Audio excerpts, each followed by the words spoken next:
अस्सलाम वालेकुम everyone, hope so you all are fine and doing great. आज की हमारी वीडियो मॉडर्न एज से रिलेटेड है। आज हम एक अमेरिकन ऑथर टिम ओब्रीन के एक एसे द थिंग्स दे कैरीड को डिस्कस करेंगे। बेसिकली हमारा ये जो एसे है द थिंग्स दे कैरीड, अगर हम इसके हिस्टोरिकल बैकग्राउंड की बात करें तो ये वियतनाम वॉर पर बेस्ड है। वियतनाम वॉर बिटवीन 1955 टू 1975 चली और इसमें हमारे पास दो फोर्सेस थी। एक तरफ थे कम्युनिस्ट और दूसरी तरफ थे एंटी कम्युनिस्ट। अब जो कम्युनिस्ट आर्मी थी, कम्युनिस्ट फोर्सेस थी, उनको north Vietnam along with China और सोवियत यूनियन सपोर्ट कर रहा था, और जो साउथ वियतनाम है वो यूनाइटेड स्टेट के साथ मिलकर एंटी कम्युनिस्ट फोर्सेस को सपोर्ट कर रहे थे। एंड इन द एंड जो नॉर्थ वियतनाम है वो ये वॉर जीत गए थे, उनको विक्ट्री मिली थी। और ये जो नॉवल है हमारा, बेसिकली ये जो एसे है हमारा, बेसिकली ये उस पूरी हिस्ट्री के ऊपर बेस्ड है जो वो 20 इयर्स का टाइम स्पेन था वियतनाम वॉर का। और टिम ओब्रीन का ये जो एसे है, ये जो नॉवल है, अब मैं इसको एसे और नॉवल क्यों कह रही हूँ, क्योंकि बेसिकली इसमें एक नॉवल की सेटिंग भी रखी गई है, एक स्टोरी भी बताई गई है, और इसको कुछ चंक्स में भी डिवाइड किया गया है जिसमें हमारे पास 22 टॉपिक्स आ जाते हैं। सबसे पहले जो मैं आपको बताऊंगी वो ये है कि इसकी जो सेटिंग है वो हमारे पास वियतनाम की है, ठीक है। और जो हमारा सेंट्रल कैरेक्टर है उसका नाम है लेफ्टिनेंट जिम्मी क्रॉस। जो लेफ्टिनेंट जिम्मी क्रॉस है वो अल्फा कंपनी से बिलोंग करता है, और अब वो अपने पास कुछ चीजें लिए हुए है जिसमें उसकी लवर मार्था के लव लेटर्स हैं। अब मैं आपको एक और बात बता देती हूँ कि जितने भी सोल्जर्स होते हैं ना जो वॉर में जाते हैं या वॉर में उनकी इंडक्शन होती है, तो वो अपने साथ कुछ ना कुछ कैरी करते हैं as per their necessity, as per their need, कि जो चीज उनको जरूरत होती है, जिस चीज से उनको मोटिवेशन मिलती है, वो चीज अपने साथ रखते हैं, ठीक है, ऐसे में ताकि उनको जंग लड़ने में आसानी हो। अब जो लेफ्टिनेंट जिमी क्रॉस है उसने अपनी लवर मार्था के लव लेटर्स अपने पास रखे हुए हैं, और जो लव लेटर्स है ना वो क्वाइट इनफॉर्मल है, बहुत ही चैटी टॉक्स हैं उसके अंदर। लेकिन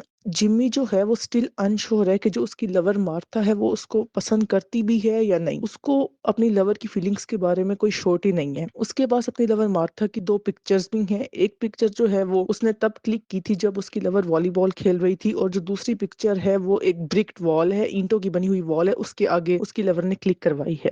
जिम्मी जो है हमारे पास वो सारी मेमोरीज को रिकलेक्ट कर रहा है जो उसने अपनी लवर मार्था के साथ बनाई है, ठीक है। अब यहाँ पर जिम्मी कहता है कि जितने भी सोल्जर्स हैं इस वॉर में, उन्होंने एज पर देयर नेसेसिटी अपने पास कुछ ना कुछ स्टफ रखा हुआ है। तो टिम ओब्रीन हमें बताते हैं कुछ सोल्जर्स के नाम और वो स्टफ जो उन्होंने अपने पास रखा हुआ है। सबसे पहले वो हेनरी डॉबिन्स का बताते हैं कि उन्होंने अपने पास एक्स्ट्रा फूड्स रखी हुई हैं कि खाने के लिए अगर उनको जरूरत पड़े तो उनके पास कुछ एक्स्ट्रा फूड होनी चाहिए। फिर हमारे पास डेव जेंसन है जिसने सोप, डेंटल फ्लॉस यानी कि टूथपेस्ट और टूथब्रश अपने साथ रखा हुआ है। देन हमारे पास टेड लेवेंडर है जिसने अपने पास ट्रांसक्विलाइजर रखा हुआ है। ये बेसिकली ना एंटी फियर मेडिसिन होती हैं कि अगर आपको कोई प्रेशर है किसी टाइप का वॉर में, या कोई डर लग रहा है, कोई एंग्जाइटी है, कोई टेंशन है, तो आप ऐसी मेडिसिन लो जिससे आपको एक मेंटल सेटिस्फेक्शन, एक मेंटल पीस मिलता है। देन हमारे पास नॉर्मन बॉकर है जिन्होंने एक डायरी अपने साथ रखी हुई है, एज पर देयर नेसेसिटीज उन्होंने अपने पास स्टफ रखा हुआ है। देन हमारे पास रैट कायले हैं। रैट कायले जो है उन्होंने अपने साथ कॉमिक बुक रखी हुई है। और देन हमारे पास है क्योवा। क्योवा जो है ना वो टिम ओब्रीन के बेस्ट फ्रेंड भी हैं। अब रैट कायले जो हैं उन्होंने अपने साथ कुछ मेडिसिन भी रखी हुई हैं क्योंकि वो एक मेडिक भी है, एक मेडिसिन सप्लायर भी है। उसके अलावा उन्होंने ना एक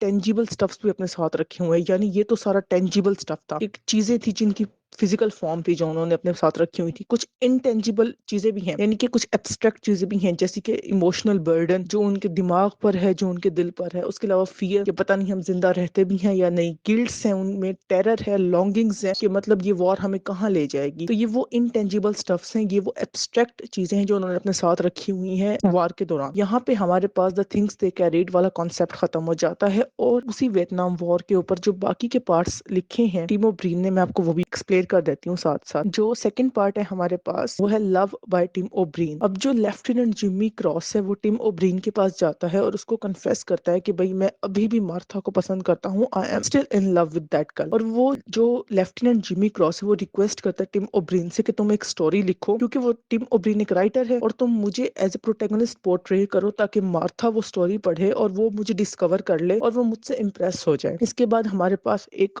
थर्ड पार्ट है जिसका नाम टिम ओब्रीन ने रखा है स्पिन, जिसमें जो टिम ओब्रीन है ना वो कुछ फ्रेगमेंटेड मेमोरीज को एक्सप्लेन करता है, डिफरेंट चंक्स में, डिफरेंट पार्ट्स में कुछ मेमोरीज को रिकलेक्ट करता है। सबसे पहले वो बताता है कि जंग में रोजाना रात को जो डॉबिन्स और बाउकर है ना वो खेला करते थे, कोई ना कोई गेम प्ले करते थे। इसके अलावा वो बताता है कि मेरी जो डॉटर कैथलीन है उसने मुझे कहा था कि मैं स्टोरीज लिखना बंद कर दूं, लेकिन मैं उसके बावजूद भी स्टोरीज लिखता रहा। देन वो लेवेंडर के बारे में बताता है कि उसने एक पपी अडॉप्ट कर लिया दिया था। देन जो फोर्थ पार्ट है हमारे पास वो है on a rainy river by Tim O'Brien. ठीक है, इसमें हमारे पास राइटर हमें बताता है कि मैं एलरॉय बर्डल से मिला और जगह क्या थी मिलने की, टिप टॉप लॉज, और वहां पर मैंने उसके साथ 6 दिन गुजारे और मुझे लगता है कि वो मेरी लाइफ का हीरो था। देन हमारे पास फिफ्थ पार्ट आता है एनिमीज बाय टिम ओब्रीन। अब जो दो सोल्जर्स थे जिनके नाम थे डेव जेनसन और ली स्ट्रंग, उनकी आपस में फाइट हो जाती है, वो एक कंफ्लिक्ट में इन्वॉल्व हो जाते हैं जिसमें जो डेव जेनसन है ना वो हिट करता है ली स्ट्रंग को और ऐसे में ली स्ट्रंग की जो नाक की हड्डी है वो टूट जाती है। अब डेव जेनसन जो है ना उसको गिल्ट होता है कि मुझसे बहुत बड़ी गलती हो गई, तो डेव जेनसन जो है ना वो अपनी नाक पे हिट करता है पिस्टल के साथ और अपनी नाक को भी डैमेज कर लेता है। देन हमारे पास सिक्स्थ पार्ट है फ्रेंड्स बाय टिम ओब्रीन। अब जो जेनसन और स्ट्रंग है जिनके दरमियान लड़ाई हुई थी और उसने एक ने उसकी नाक तोड़ दी थी, तो वो दोबारा से दोस्त बन जाते हैं और वो एक दूसरे से वादा करते हैं कि अगर फ्यूचर में हम में से कोई एक व्हील चेयर पर आ गया ना या पैरालाइज्ड हो गया ना और दूसरों के रहमो करम पे आ गया, तो ऐसे में जो दूसरा बंदा होगा जो फिजिकली स्टेबल होगा वो उस फिजिकली अनस्टेबल इंसान को शूट डाउन कर देगा, उसको किल कर देगा। और अनफॉर्चुनेटली थोड़े टाइम के बाद जो ली स्ट्रंग है उसकी टांग पैरालाइज हो जाती है और वो बेग करता है जेनसन से कि भाई अब तुम अपना प्रॉमिस फुलफिल ना करो, मुझे मत मारो। लेकिन कहीं ना कहीं अब जेनसन के दिल में होता है कि भाई मैं कैसे अपना प्रॉमिस तोड़ दूं, लेकिन फिर फॉर्चुनेटली स्ट्रंग की ऑटोमेटिकली डेथ हो जाती है, तो जेनसन को तसल्ली मिलती है कि चलो एटलीस्ट मैं अपना वादा पूरा तो कर ही दिया ना, मैंने ये तो नहीं हुआ कि मैंने अपना वादा तोड़ा है। क्यों? क्योंकि जेनसन जो है वो मारता नहीं है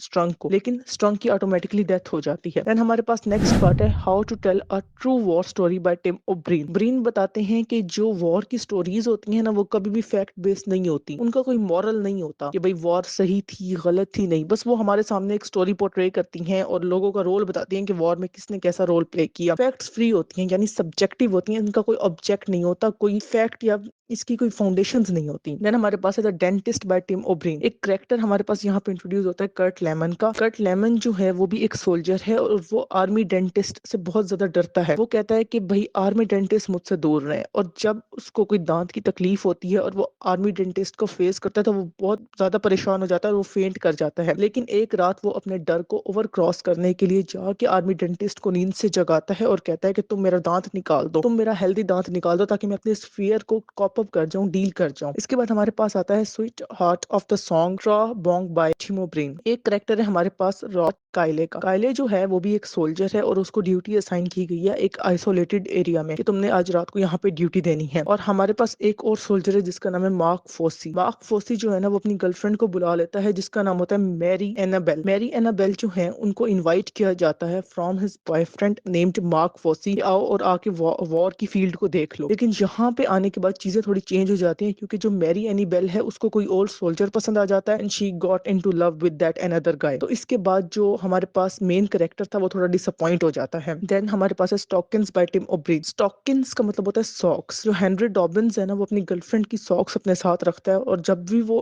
किसी इमरजेंसी की सिचुएशन में वॉर में बाहर निकलता है तो वो उन सॉक्स को अपनी नेक के अराउंड रैप कर लेता है, यानी अपनी नेक को कवर कर लेता है उन सॉक्स से। तो पहले तो हर कोई उसको मॉक करता है कि ये तुम क्या कर रहे हो, लेकिन उसके बाद सबको उस पर यकीन आ जाता है। क्यों? क्योंकि जो हमारा करेक्टर है उसको कोई भी नुकसान नहीं पहुंचता till end of the war. Then हमारे पास आ जाता है चर्च बाय टिम ओब्रीन। अब उन सोल्जर्स में दो मंक्स भी होते हैं जो अपनी जिंदगी एज ए सोल्जर भी गुजार रहे होते हैं और वो बाकी सोल्जर्स के साथ बहुत अच्छा बिहेव करते हैं। अब हेनरी डॉबिन जो है ना वो फैसला करता है कि जैसे ही ये वॉर खत्म हो जाएगी ना तो मैं एक मंक बन जाऊंगा, यानी मैं रिलीजन के ऊपर अपनी जिंदगी गुजारना शुरू कर दूंगा, क्रिश्चियनिटी में सर्व कर दूंगा अपनी लाइफ को, मैं ये वॉर से बिल्कुल दूर हो जाऊंगा, एंटी वॉर मैन बन जाऊंगा। इसके बाद हमारे पास है the man I killed by Tim O'Brien. Vietnam war के दरमियान टिम ओब्रीन जो है वो एक यंग मैन को किल कर देता है और वो काफी देर तक उसको किल करने के बाद उसकी डेड बॉडी को स्टेयर करता है, घूरता है। वो कहता है कि मेरी जो गोली है वो उसकी एक आंख में लगी है और उसकी जो आईब्रोज हैं वो बिल्कुल पतली सी है, उसकी नोज बिल्कुल अनडैमेज है और उसकी गर्दन इस तरह खुल गई है कि मुझे उसकी वो पूरा स्पाइनल स्ट्रक्चर नजर आ रहा है। देन हमारे पास है एम्बिश बाय टिम ओब्रीन। अब कैथलीन जो कि टिम ओब्रीन की डॉटर है वो अपने फादर से क्वेश्चन करती है कि क्या कभी आपने किसी को किल किया है, क्या कभी आपके हाथ से कोई मरा है? तो वो अपनी बेटी से झूठ बोल देता है कि नहीं, मैंने कभी किसी को नहीं मारा, और वो प्रॉमिस करता है अपने आप से कि एक दिन ऐसा जरूर आएगा कि जब मैं अपनी बेटी को कन्फेस करूंगा कि हाँ मेरे हाथों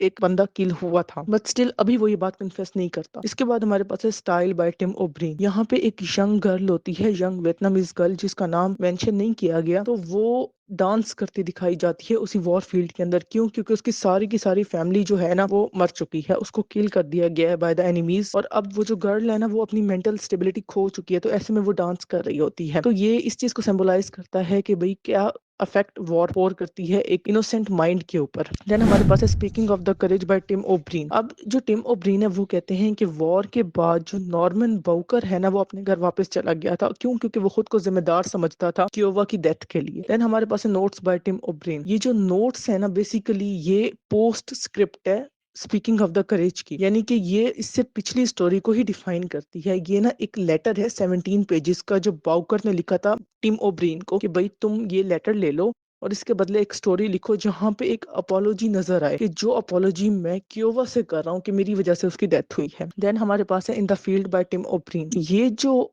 है पार्ट हमारे पास in the field by Tim O'Brien, ये बेसिकली क्योवा की डेथ फील्ड से रिलेटेड है। फील्ड मतलब वो डेथ स्पॉट जहां पर डेथ हुई थी क्योवा की। जो जिम्मी है ना वो एक लेटर लिखता है क्योवा के फादर को और उनको इन्फॉर्म करता है उनके सन की डेथ के बारे में। तो वो टिम ओब्रीन बताते हैं कि एक बहुत ही पेनफुल एक्शन था जो कि लेफ्टिनेंट जिमी क्रॉस ने परफॉर्म किया। फिर हमारे पास है good form by Tim O'Brien. ब्रीन बताता है कि जो सच है ना उसके मल्टीपल फंक्शंस होते हैं, यानी कि जो फंक्शन ऑफ ट्रुथ है ना इन द वॉर टेलिंग वो मल्टीपल हो सकते हैं। यानी कि सच कभी एक तरह का नहीं होता, उसकी दो फॉर्म्स होती हैं। एक होता है स्टोरी ट्रुथ जो कि एक स्टोरी को एक्सप्लेन करने के लिए सच बोला जाता है, और एक होता है हैपनिंग ट्रुथ जो कि एक एक्चुअल सच होता है। यानी कि यहाँ पे टिम ओब्रीन कहते हैं कि बेसिकली जो सच है ना जो ट्रुथ है ना उसकी दो फॉर्म्स हैं। एक वो सच जो हमारे सामने पोर्ट्रे किया जा रहा है उस राइटर की तरफ से जो हमें एक्सप्लेन कर रहा है पूरा इवेंट, और एक वो सच है जो एक्चुअली में किसी हैपनिंग पर बेस्ड है, यानी कि वो सच जो एक्चुअली हुआ है और वो सच जो हम तक लाया गया है, ये दो डिफरेंट होते हैं। देन हमारे पास है field trip by Tim O'Brien. Tim O'Brien जो है वो अपनी बेटी को जिसका नाम कैथलीन है वो उसको वॉर फील्ड का विजिट करवाता है जहां पर कियोवा की डेथ हुई थी। देन हमारे पास है the ghost soldier by Tim O'Brien. जो रॉट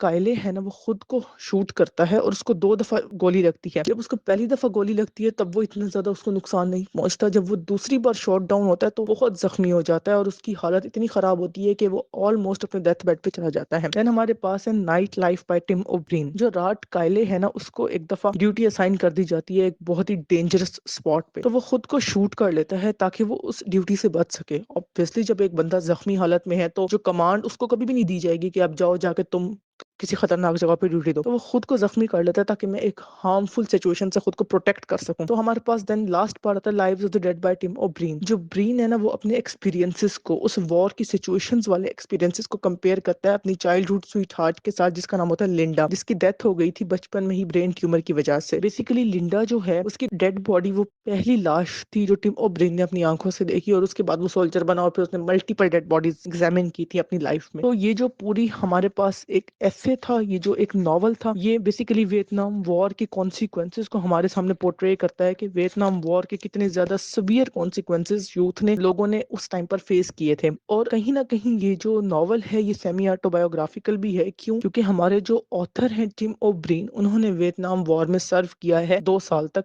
फ्रॉम 1968 टू 1970, और जो वियतनाम वॉर का time period that is from 1955 to 1975, तो वो जो 20 साल तक चलने वाली एक वॉर थी उसमें 2 साल टिम ओब्रीन ने भी सर्व किया है। तो कहीं ना कहीं इसके अंदर ऑटोबायोग्राफिकल एलिमेंट्स भी अवेलेबल हैं इस नॉवल में। Hope you get the clear understanding of this novel. आज के लिए बस इतना ही। Thank you so much for your time. अल्लाह हाफिज।